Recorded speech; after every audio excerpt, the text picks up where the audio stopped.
Audio Jungle. नमस्कार विद्यार्थी मित्रांनो, स्वागत आहे आपल्या सर्वांचं करंट अफेअर्स बाय नितेश या यूट्यूब चॅनलमध्ये. आज आपण 28 डिसेंबरचे करंट अफेअर्स आणि त्यासंबंधीचे प्रश्न बघणार आहोत. तत्पूर्वी तुम्ही जर आपल्या चॅनलवर नवीन असाल तर चॅनलला सबस्क्राईब करायला विसरू नका. आजच्या व्हिडिओमध्ये एकूण प्रश्नसंख्या ही 10 असेल आणि शेवटी विचारलेल्या प्रश्नाचं योग्य उत्तर कमेंट करायला विसरू नका. बघूयात आजच्या सिरीजमधील प्रश्न क्रमांक पहिला. राज्यात कोविड-19ची रुग्णसंख्या वाढत असल्याने टास्क फोर्सची पुनर्रचना करण्यात आली असून याच्या अध्यक्षतेपदी कोणाची नियुक्ती करण्यात आली? हा प्रश्न VIMP आहे. याचं योग्य उत्तर आहे पर्याय number A, doctor Raman Gangakhedkar. यासंबंधीची अधिक माहिती बघा.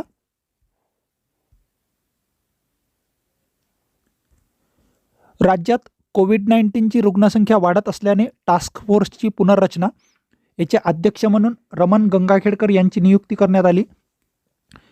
ते भारतीय वैज्ञानिक संशोधन परिषद म्हणजेच ICMRचे माजी प्रमुख होते, हे पण लक्षात असू द्या. एप्रिल 2020 मध्ये जे कोरोनाचे थैमान आले होते त्यावेळी राज्य सरकारने डॉक्टर संजय ओक यांच्या अध्यक्षतेखाली टास्क फोर्स नेमला होता आणि टास्क फोर्स नेमणारे महाराष्ट्र हे देशातील पहिलेच राज्य ठरले होते. हे वाक्य महत्त्वाचं आहे. कोविड-19चा जो नवा व्हेरियंट आलेला आहे त्याला नाव काय देण्यात आलेलं आहे? JN1. आणि याचा देशातील पहिला रुग्ण केरळ राज्यात आढळला होता आणि महाराष्ट्रात याच्यात पहिला रुग्ण सिंधुदुर्ग जिल्ह्यामध्ये आढळला होता. यावर अपेक्षित प्रश्न काय आहे बघा. जो टास्क फोर्सची पुनर्रचना केली त्याच्या अध्यक्ष म्हणून कोणाची निवड करण्यात आली? सोबतच 2020च्या टास्क फोर्सचा अध्यक्ष कोण होते? त्याच्यानंतर हे वाक्य महत्त्वाचं आहे की टास्क फोर्स नेमणारे महाराष्ट्र हे देशातील पहिले राज्य होते. कोरोनाचा जो नवीन विषाणू आहे त्याला काय नाव देण्यात आलेलं आहे? याचा देशातील पहिला रुग्ण आणि महाराष्ट्रातील पहिला रुग्ण हे दोन्ही ठिकाणं लक्षात ठेवा. असे 5 प्रश्न यावर अपेक्षित आहेत. समोरचा प्रश्न बघा, प्रश्न क्रमांक 2.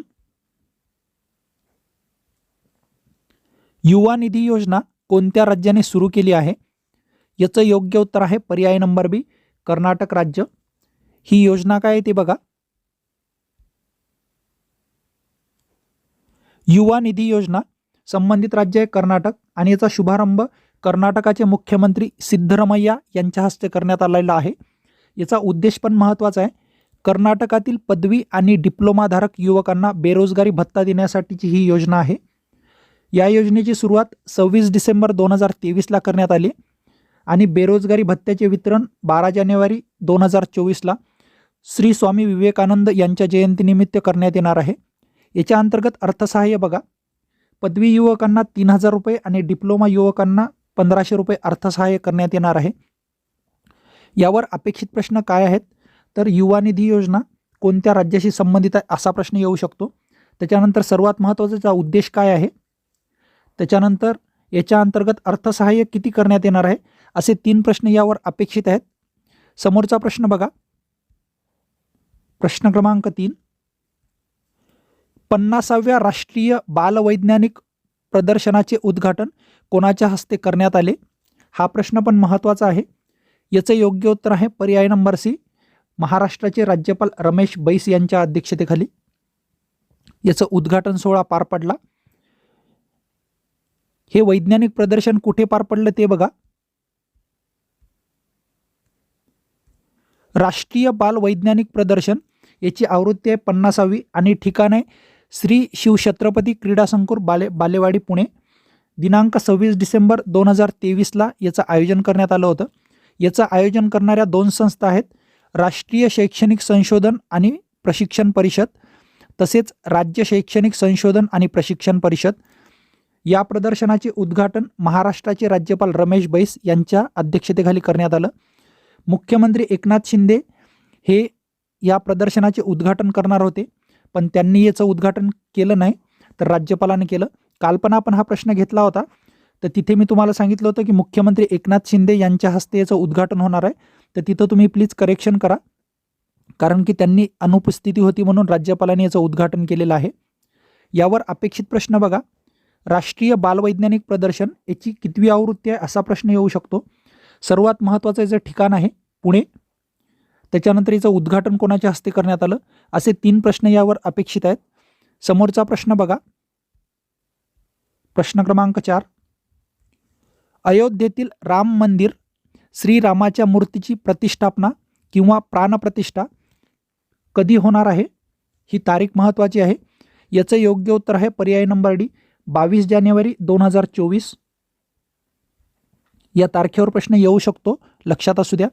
याबद्दलची अधिक माहिती बघा. श्रीराम मंदिर रचना याची लांबी किती आहे? पूर्व पश्चिम 380 फूट, रुंदी आहे 250 फूट, उंची आहे 161 फूट. याचा जो ध्वजदंड आहे हा 18 फूट उंचीचा आहे. ही 3 मजली इमारत असणार आहे. प्रत्येक मजल्याची उंची 20 फूट आहे आणि त्यात 392 खांब व 44 द्वारे आहेत. खांब व भिंतींवर देवदेवतांच्या मूर्तीही असणार आहेत तिथं. ही सर्व माहिती मंदिर निर्मिती समितीचे अध्यक्ष नृपेंद्र मिश्रा यांनी दिलेली आहे. यावर मल्टीलाईन क्वेश्चन येऊ शकतो, त्याच्यामुळे ही सगळे आकडेवारी लक्षात ठेवा तुम्ही. आणि सर्वात महत्त्वाचं, मंदिर निर्मिती समितीचे अध्यक्ष कोण आहेत हे लक्षात असू द्या, कारण हे महत्त्वाचं आहे खूप. समोरचा प्रश्न बघा आता. प्रश्न क्रमांक 5, खालीलपैकी कोणत्या ठिकाणी अटल आरोग्य यात्रेचे आयोजन करण्यात आले? हा प्रश्न पण महत्त्वाचा आहे. याचे योग्य उत्तर आहे पर्याय नंबर ए, लखनौ. याबद्दलची अधिक माहिती बघा. अटल आरोग्य यात्रा आयोजन करण्यात आलेलं आहे लखनौ. उद्घाटन कोणी केले? तर उपराष्ट्रपती जगदीप धनखडजी यांनी याचं उद्घाटन केलेलं आहे दिनांक 24 डिसेंबर 2023ला. आणि 2 दिवसीय यात्रा आहे. यावर अपेक्षित प्रश्न बघा. अटल आरोग्य यात्रेचे आयोजन कोणत्या ठिकाणी करण्यात आलं? त्याचं उद्घाटन कोणाच्या हस्ते करण्यात आलं? असे 2 प्रश्न यावर अपेक्षित आहेत. समोरचा प्रश्न बघा आता.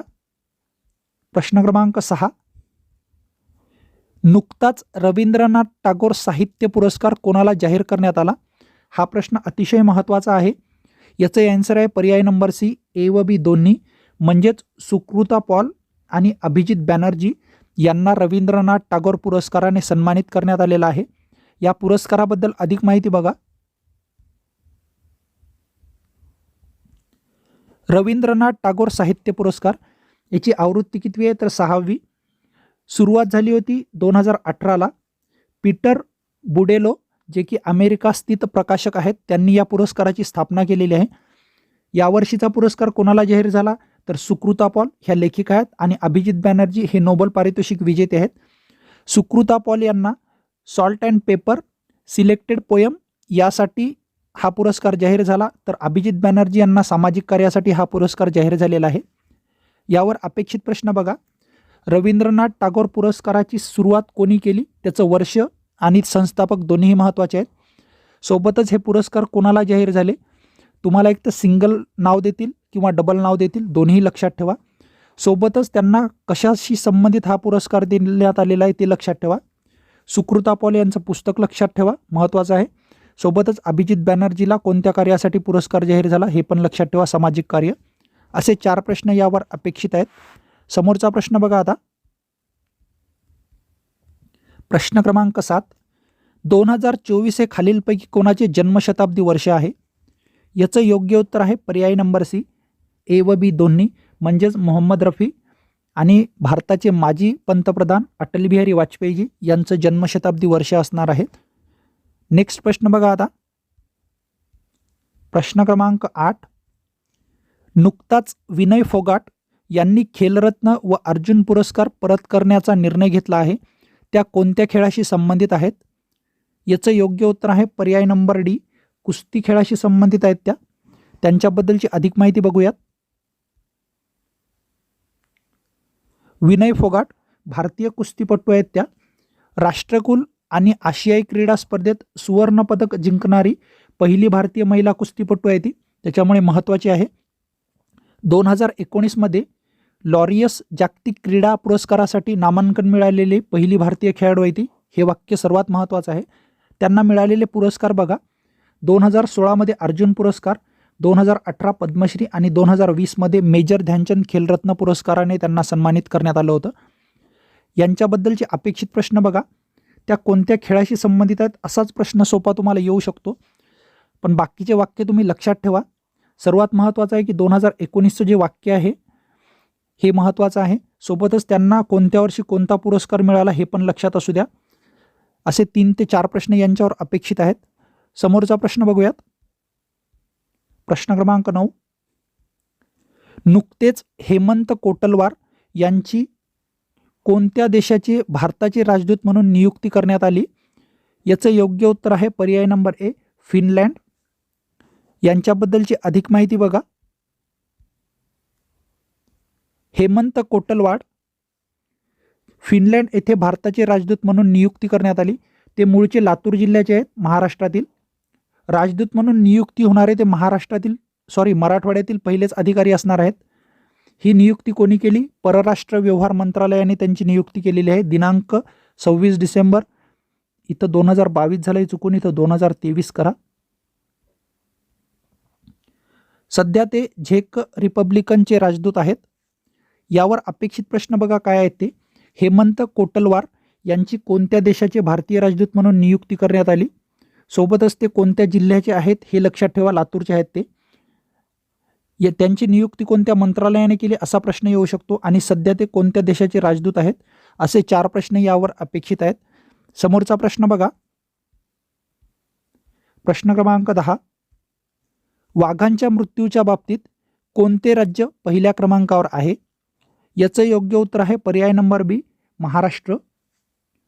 हा अहवाल कोणाचा आहे ते पण महत्त्वाचं आहे आपल्यासाठी.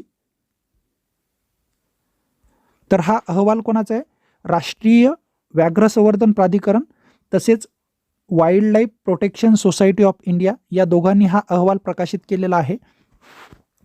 देशातील वाघांच्या जन्मदरांच्या तुलनेत त्यांच्या मृत्यूच्या संख्येत पण वाढ होत आहे, हे वाक्य लक्षात ठेवा. सोबतच राष्ट्रीय व्याघ्र संवर्धन प्राधिकरण याची स्थापना कधी झालेली आहे? 2005ला. याचा उद्देश महत्त्वाचा आहे. भारतातील व्याघ्र प्रकल्पांची निर्मिती आणि व्यवस्थापन करण्यासाठी याची स्थापना करण्यात आली होती. Wild life protection society of इंडियाची स्थापना 1994ला झाली होती. यावर अपेक्षित प्रश्न काय आहे? राष्ट्रीय व्याघ्र संवर्धन प्राधिकरणाची स्थापना कधी झाली, त्याच्यानंतर त्याचा उद्देश महत्त्वाचा आहे. सोबतच wild life protection society of इंडियाची स्थापना कधी झाली, असे 3 प्रश्न यावर अपेक्षित आहेत. तुम्हाला विचारलेल्या कालच्या प्रश्नाचं योग्य उत्तर बघा. कालचा प्रश्न होता 2023मध्ये लोकबिरादरी प्रकल्पाला किती वर्ष पूर्ण झाली? याचं योग्य उत्तर आहे पर्याय नंबर सी, 50 वर्ष पूर्ण झालेली आहेत. आणि तुमच्यासाठीचा आजचा प्रश्न, हा प्रश्न अतिशय महत्त्वाचा आहे, कारण येत्या परीक्षेमध्ये हा प्रश्न तुम्हाला हमखास दिसेल. जपानच्या विद्यापीठाकडून मानद डॉक्टरेट उपाधी मिळवणारे पहिले भारतीय कोण आहेत? याचं योग्य उत्तर कमेंट करायला विसरू नका. व्हिडिओ आवडल्यास व्हिडिओला लाईक आणि चॅनलला सबस्क्राईब करायला विसरू नका. भेटूयात पुढच्या वेळेस एका नवीन व्हिडिओसह. धन्यवाद.